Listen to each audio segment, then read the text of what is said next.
Thank you. Such a beautiful song. Hey, everybody. Yeah, this feels like a joint effort between, well, maybe all of us, but between me and David Dean. We meaning he, sort of cooked up this as a question. What is home? Just before I left for Colorado, and I thought, yeah, that seems like a great question. What is home, and why do we long for it? And is it both the place we long for and the place we long to be free from? These are good questions. And I agree, home is complicated. I was thinking about that even like listening to the accordion, because I love the accordion, and my dad, I never really thought of as much of a musician, really.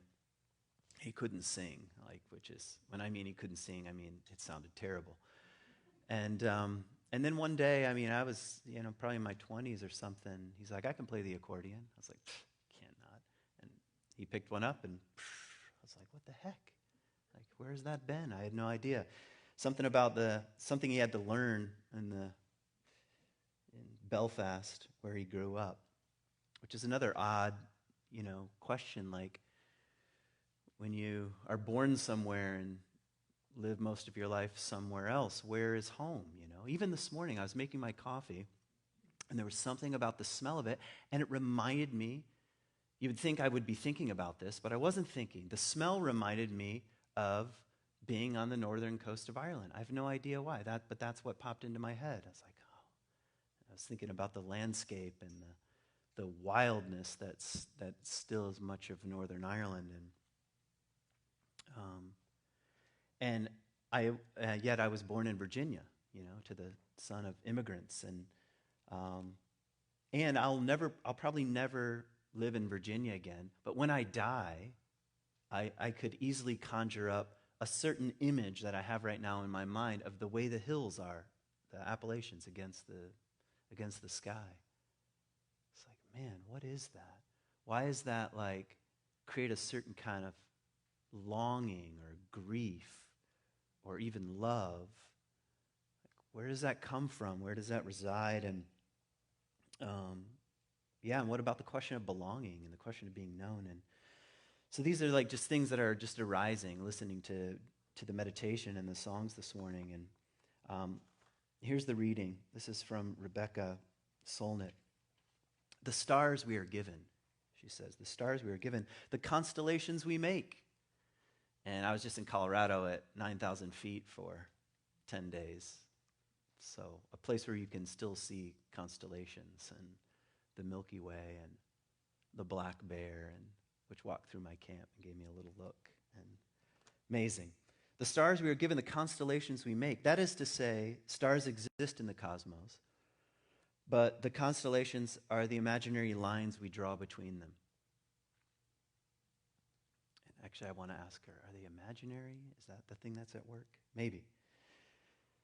First time I saw a scorpion, for some reason. Never really noticed it before, but just, 5 days ago. I was like, oh, there it is. The readings we give the sky, the stories we tell. So she's sort of dancing between the givenness of the stars and our imaginative, storytelling, innate, intuitive disposition towards story making and meaning making. And so we create stories out of the night sky. And then she says this, the desire to go home, that is the desire to be whole. That seems right to me. The desire to go home, that is the desire to be whole, to know where you are, to be the point of intersection of all the lines drawn through the stars, to be the constellation maker and the center of the world, so to speak, the center called love, to awaken from sleep, to rest from awakening, to tame the animal, to let the soul go wild, to shelter in darkness and blaze with light, to cease to speak and be perfectly understood. This is quite a poetic musing. You could read this a half a dozen times over the next couple days, and there'd probably be a lot of richness in here. There's something about this final line, to cease to speak and be perfectly understood. That's that the place where you're known. And isn't that what home is? It's like the place where you're known and also the place that you're not known. Maybe you didn't have this feeling. I had a feeling as a kid that these weren't my real parents. I don't know. It was just like, and I would wonder, I'd be like, is it possible? Because it doesn't seem like they are. Like, was there like some sort of swap at birth, I also felt like very strongly that I was living in the wrong era. Like I was like 100 years minimum, like too late. I should have been born at least a minimum of 100 years ago. This is like from when I was a little kid. I don't know why. So it's a place, home is, I suppose, a place where you're known, and also a place where you experience not being known, something like that. Okay, so today let me see how many points I have. I have 6 points. I'm going to try to get to them all. And don't worry, as always, all your questions will be answered. There'll be no more ambiguity. You'll be filled with certainty, and you'll go off into the world and conquer. Okay, so here's point number 1. We are nomadic people. Like as a species, we are nomadic. How do we know that? Because you're here in this part of the world. That's how we know that. And I want to dispel something that I think we're learning from evolutionary biology anyway. And here's what I want to dispel. That we have greatly evolved from our ancestors. Our consciousness is so much more enlightened and rich and nuanced, unlike our unsophisticated human ancestors. I don't think that that's the case. In fact, just if you do the math alone, you realize how little time, on the grand scheme of things, how much little time has passed between us and our, quote, nomadic ancestors. And you have that in you. It's alive. I know that because some of you in the winter are not here. Okay? We move around. And that's both been a blessing and a curse for life and for the planet. And the other animals move around too. And I mean, maybe you've seen those, this is like junior high, sort of middle school evolution teaching. But, you take the length of the time of just the earth itself, and it's something like a football field. And where are we on the football field? Well, somewhere around the 1 yard line is just what we think of as the planet as it exists now. And somewhere close to the inch of that 1 yard line is what we think of as human evolution. And 200,000 years ago, when our ancestors were hunters and gatherers, that's you. Like, I know our consciousness has evolved a little bit, and our technology has evolved, and technology just does shift our awareness of the world. That's why they name them things like the Bronze Age and the Iron Age. These are all things I'm supposed to be an expert in from graduate school. But my point is, very little time has passed. You are a hunter-gatherer. You're a nomad. That's what I'm saying. You're a nomad. And so the question of home has been something that we have carried.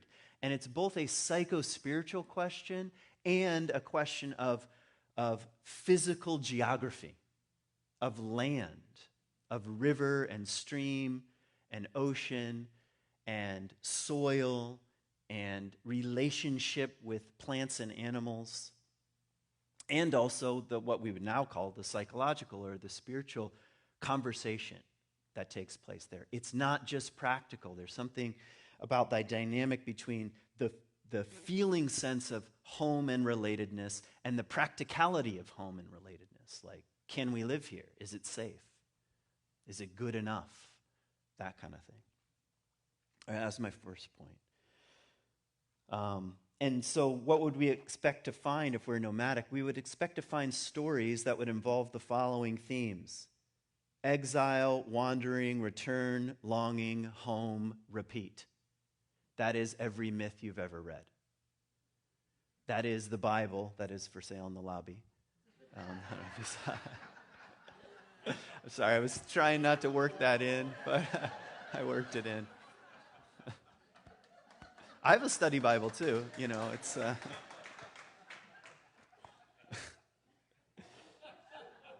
I'm sorry.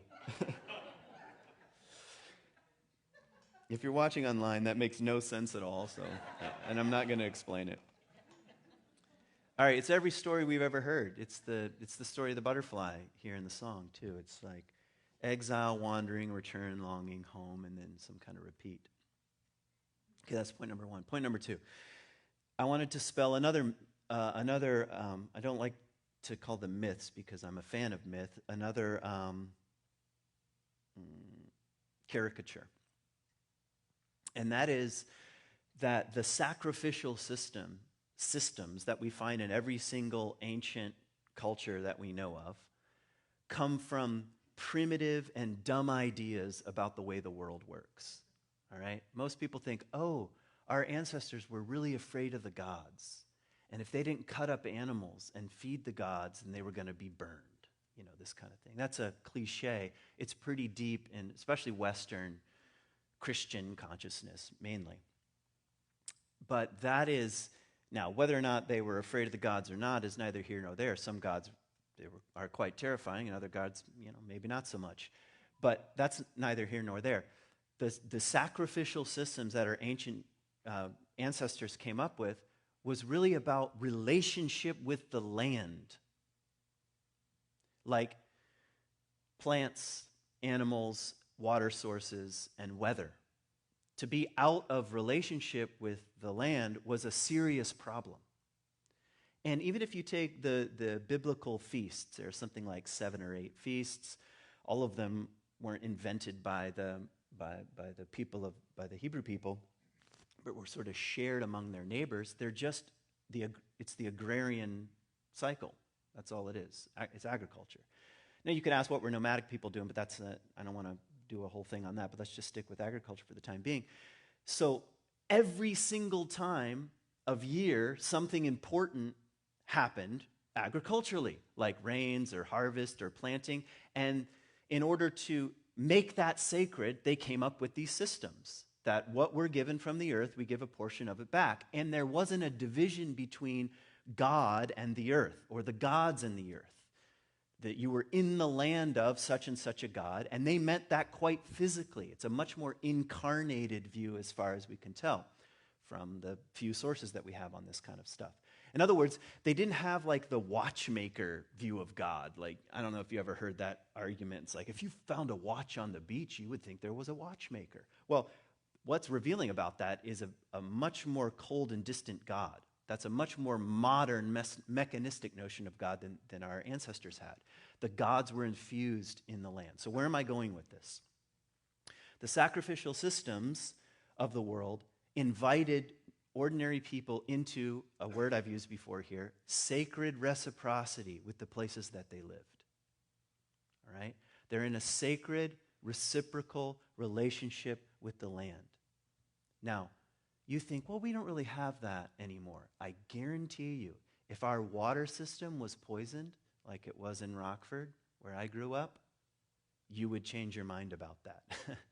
And you would realize that, oh, I am in a reciprocal relationship with the aquifers of the earth. And if we don't orient ourselves in just the right kind of way, we're going to poison ourselves and everyone else. Have I made sense?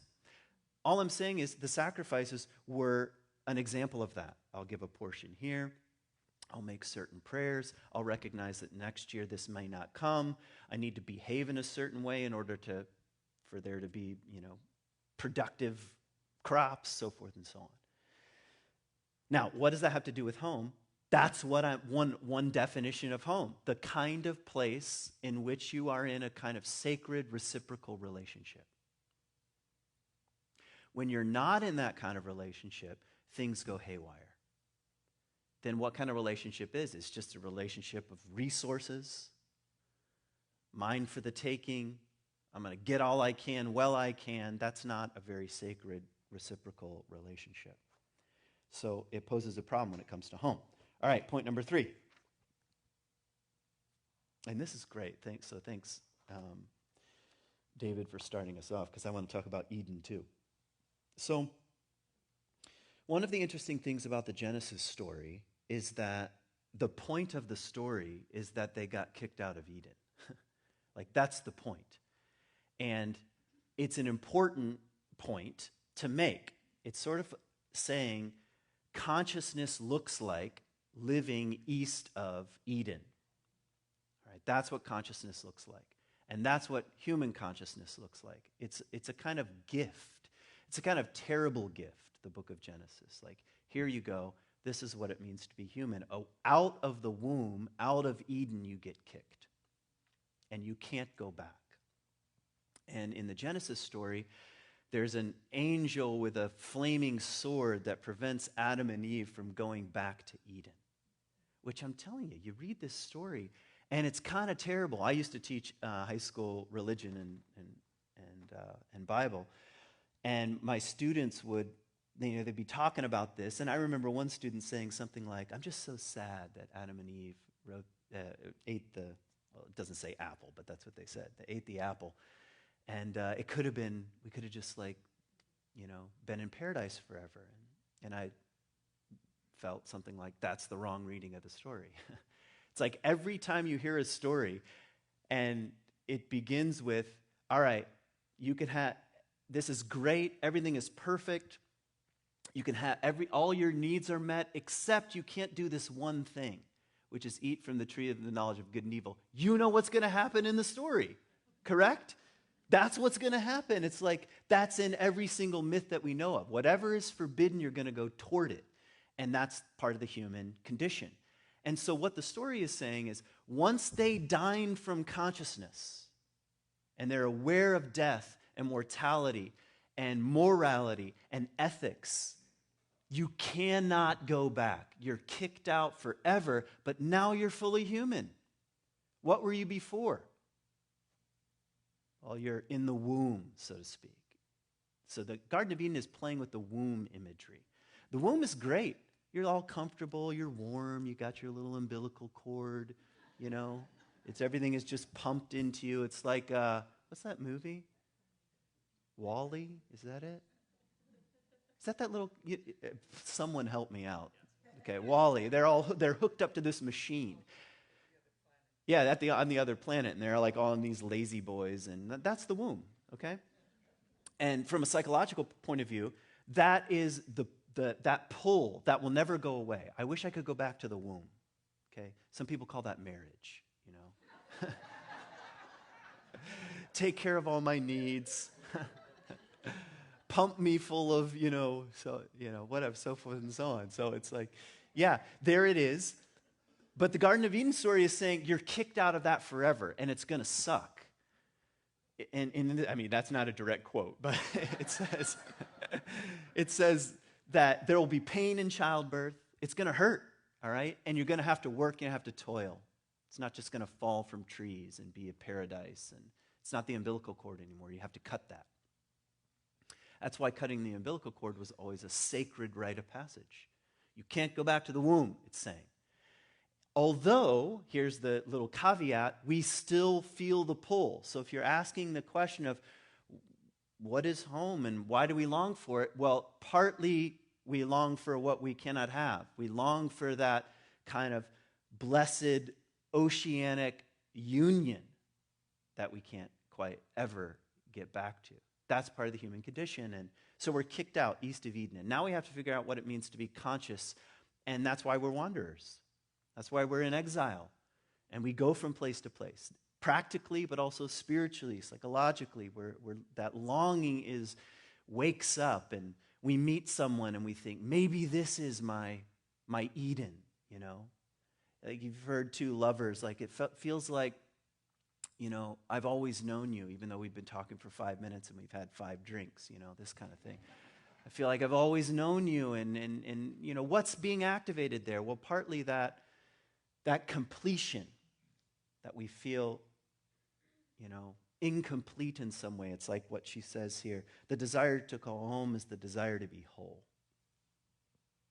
Okay. Um, okay, let me just add a little PS to that. So, if that's the case, there's this womb-like longing, an Eden-like longing. You can fill in the blank with other kinds of metaphors and images. One of the things that I think manifests itself as sort of important archetypally is the family hearth, the family fire. It becomes the sort of place that is a physical and also spiritual center point of longing, and it's mobile for nomadic people. Like, what do I mean? You pick it up and take it with you. That's what I mean. Like in the Bible, there's this very strange passage. Now I'm all into the Bible all of a sudden. Abraham has like this vision sort of thing, and in the vision it says there's a clay smoking pot in the middle of his vision. And you know, when I was a teenager, I thought, see, they smoked weed back then. There it is, pretty simple. But anyway, the clay pot was the place where you put the ashes, so that if you're a nomadic person, the coals, I mean, not the ashes. So as a nomadic person, you don't always have to start a fire. You can take it with you. Okay, that's the beginning of the hearth. So it's like you've got this nomadic thing, and you have this sort of centerpiece of the home. And that is very, very deep. How many of you, if you move into a new apartment, a new house, have to spend a lot of time rearranging things? Anyone? That's that same impulse. That's carrying the coals from home, hearth, belonging, center, some kind of centering presence, and you have to rearrange things. It doesn't quite feel right. When my wife and I moved from Israel back to the States after graduate school, we had never owned a home before, and we'd always rented, and my parents said that we'd like to help you get a home. I was like, no problem. We'll help you out a little bit with the down payment, and we've got a realtor. Don't worry about it. So this is a huge gift to me and my wife, and so here we are in our little apartment in Abu Tor, and get an email from the realtor. Here, found a house, looking at images of the house, looks great. Meanwhile, I just want to give a little context. The war with Lebanon is going on, so Hezbollah's firing rockets, and it's a very tense time to be living in Israel. And so the house that I'm looking at online is looking really good in light of the, Hezbollah. So anyway, we say, yes, sign us up. We'll do it. It's in Heritage Hill in Grand Rapids. That's where my parents lived. And it's right on the edge of Heritage Hill. The furthest south you can get. It needs a little work, but it's move-in ready. That was the phrase. I was like, move-in ready? Sign me up. So we get off the plane, and like the next day we have to sign the papers and see the house all in one shot. And I walk in, and it's not my definition of move-in ready. I mean, I'll just be honest.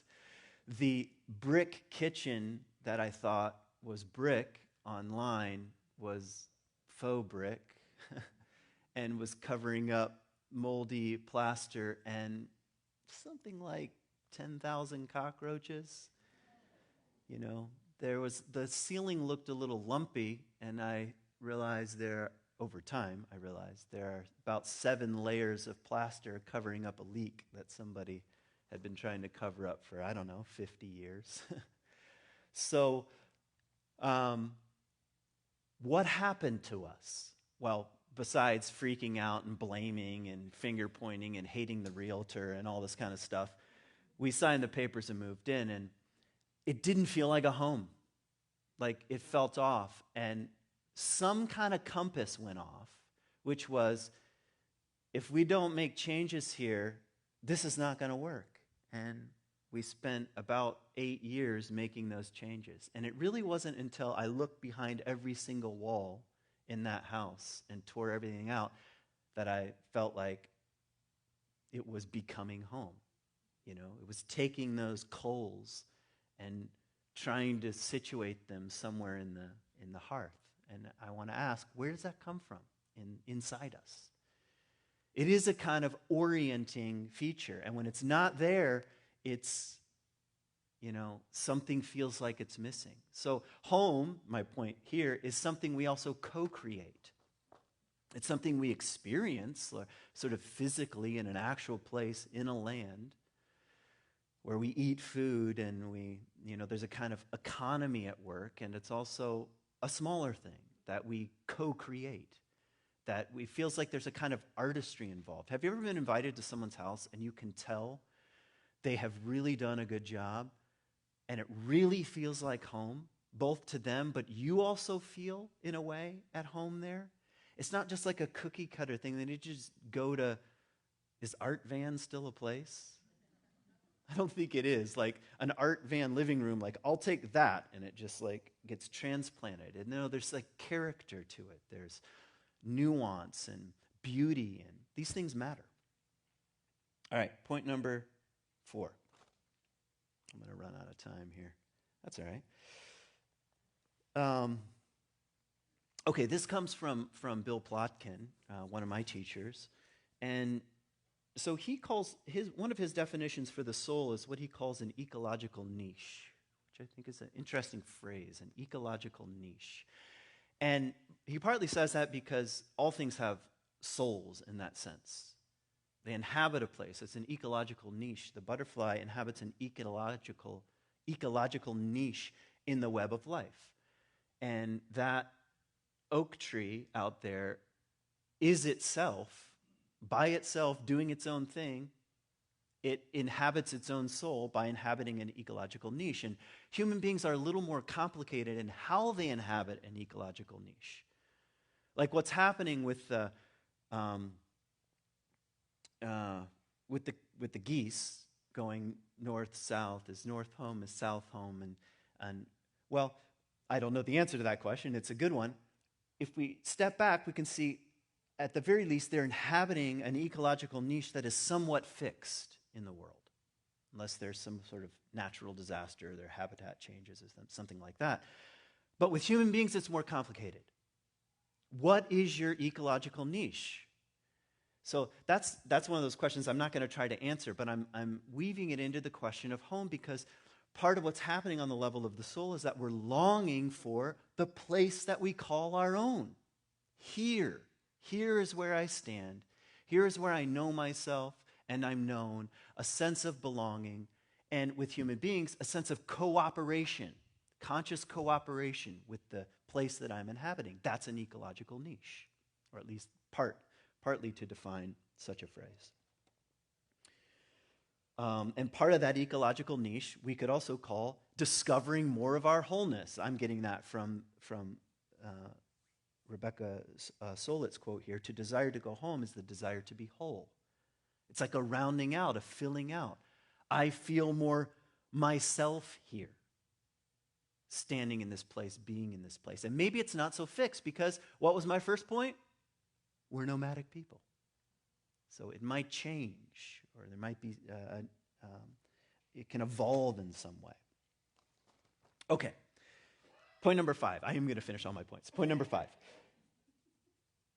I want to read to you some David White lines here. Recently I was in LA, and I hate LA. And I also really like LA. It's like awesome and terrible at the same time. I went to the farmer's market in LA, I think I told you this, and eggs were $14 a dozen. I could literally FedEx my friends eggs for cheaper than what it costs to just buy them at the farmer's market. So, and 2 steps down from the farmer's market where I was CVS, where there's a homeless encampment on the sidewalk. I don't know if you've been to LA recently, but homelessness is wild right now. Whole encampments popping up overnight. And so we're talking about some of the most high-end real estate and fancy shops. I can't even think of like fancy brands. Gucci. All right, there's the Gucci shop, and next to it is just a guy sleeping. I mean, it is wild right now. And there's something about homelessness that I don't want to minimize it by doing this, so hear me say that. That is, from a symbolic point of view, it's mirroring something back to us as a culture about our own homelessness, about our own lostness, I might say, a culture that is that lost. In the place in America, at Los Angeles, where the most creativity and the most cultural influences bubble up, you have this massive problem of lostness and homelessness just staring us in the face. So there's the feeling and the experience of being exiled is the word I'm working toward here. Exiled, like we're in exile, we're east of Eden. There's something about our culture that's exiling. We feel exiled from sometimes our family of origin. So exile is kind of hovering in the background here. Let me read to you some David White here. So he says that we carry a kind of longing for belonging. And this longing is a certain kind of woundedness. The woundedness around not belonging, we could say. And one part of us knows what it's like to live in exile, he says. I'm sort of paraphrasing things here.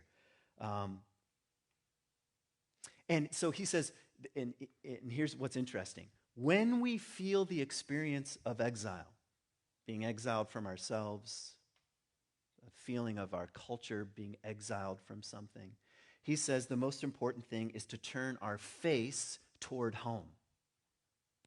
So here we get a kind of paradox. We feel like we don't belong, and we turn our face toward home. Now, the question is, what is home? But it's that orienting compass that he says is the most important turn. So it's like when you're standing there and you see that Gucci and Adidas have combined for this like awesome new brand. There it is, like just gotta have the Gucci Adidas shoes, which would be kind of cool now that I think of it. And this is a real thing, by the way. I'm not just making that up. There really was a partnership between Gucci and Adidas. And there it is, and I turn and I see homelessness. It's like we feel like, what's going on? The exile is present, is what I'm saying. And David White says, so time to turn towards home, which is like, okay, what's going on here? What really matters? What's at stake here? What's happening in our world? And you turn your face toward home, he says. Okay, I'm going to pause there because I want to get to my last point here. I'm going to read you a poem to conclude things here.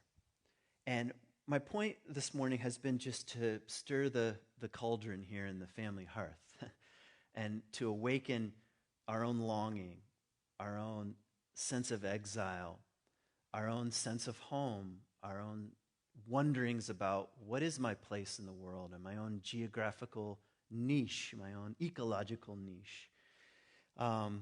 And to maybe spin that out a little bit and wonder something like, if we don't come back into a more right relationship with home, with the earth as our home, things are going to get a lot worse. And we're feeling that, and we're now reaching something like 8 billion people on the planet. And I don't want to now turn into a doomsday list of possibilities, but moving from place to place and people being uprooted from places because of various catastrophes of one way or another, it's not like it's coming, it's already here. And it awakens all these wonderings that I'm spinning around here, like what is home, and is it possible to return to a kind of sacred reciprocity with the world and with our relations, both human and more than human, and what about displacement, and what about exile, and what kind of compass is going to point us in the right sort of direction? These are things that I want to just stir around in this morning. So here's one of my favorite poems. Speaking of home, it's called Lost. All right, it's a David Wagner poem, Lost. And I want you to hear how he's subtly playing with the theme here, lost. First of all, here's the first line. Stand still. I'm going to do some interpreting here. Stand still, he says. Wait a minute. when you're lost, speed up. Like, look for where you are, except if you've, like, I'm a wilderness first responder. And when you're training people out in the wild, if they get lost, guess what the advice is? Don't move. Guess what you feel like doing? Running as fast as possible. Moving quickly. So he says, okay, when you're lost, stand still. So here you can start to feel the sort of the pulls that are in our psyches. Stand still, the trees ahead and bushes beside you are not lost. They know their ecological niche, if you want to sound fancy. The trees ahead and the bushes beside you are not lost. Wherever you are is called here. And you must treat it as a powerful stranger. Wherever you are is called here, and you must treat it as a powerful stranger. Already, in my view, there's a little hint of sacred reciprocity. The world, the aquifers, Lake Michigan, the oak tree, these little grasses on the roof, powerful strangers. How would you get to know a stranger? What would be required for you to get to know such strangers? Okay, and you must treat it as a powerful stranger, must ask permission to know it and to be known. You feel the themes of belonging here? To know a place, to know a particular patch of forest, to know a particular tree. How many of you, I would actually like a show of hands, can remember a particular tree from childhood? I'll see. What is that? Did you all get the memo? Like, once the umbilical cord was cut, you got a little memo that said, you're going to find a childhood tree, and you're going to... No, it's like, what is that? Okay? Well, it's to be known and to know. And, yeah, I remember climbing my favorite tree, a little maple tree, and it was the first time I ever saw a cicada shell. You ever seen those? It's cicadas in Virginia. Oh, my God. Talk about an alien that will freak the crap out of you. And you want to get close to it, and you don't. And maybe it's still alive, and it's sticky. It sticks to the bark. Oof. Amazing. A powerful stranger indeed. Okay, he goes on. The forest breathes, so listen. The forest breathes. Listen. It answers, I have made this place around you. I have made this place around you. Talk about something we've forgotten as civilizations. We've carved out a place in the forest and forgot that the forest is the thing that made this place possible in the first place. And you and I, there on the very 1 inch of the 1 yard line. If you leave it, you may come back again saying, here. No two trees are the same to raven. No two branches are the same to wren. You can feel the calculative modern mind saying, well, a tree is a tree. You know, it's a category. He says, to raven, no two trees are the same, and to the wren, no two branches are the same. What if a tree or a bush, if what a tree or bush does, ecological niche, if what a tree or bush does is lost on you, you are surely lost. Stand still. The forest knows where you are. You must let it find you, he says. So, in part, I want you to feel the unresolved tension here that home, and I think a deeper sense of home, is a deep-seated longing that we carry. It's also, I think, part of the problem, the modern problem that we're facing right now, where there's a certain kind of homelessness and restlessness and lostness at work. And the search for it is important and good. And on the other side, You have a solution, a suggestion being something like, when you feel the lostness, stop, stand still, and be here, and let that shape you.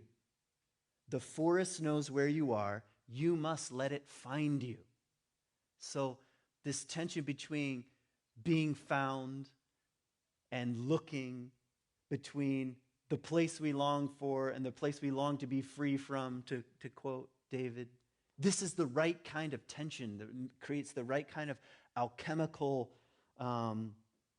soup to stir in. So I'm feeling the energy of the kids running behind me right now. And a certain kind of like play that's required for the, I think, really deep and important question. I mean, if I just want to maximize it for my sort of final sentences, if we don't come into a more sacred reciprocal relationship with the planet that we share with other human beings and other plants and animals, we're in deep shit. And there's a certain kind of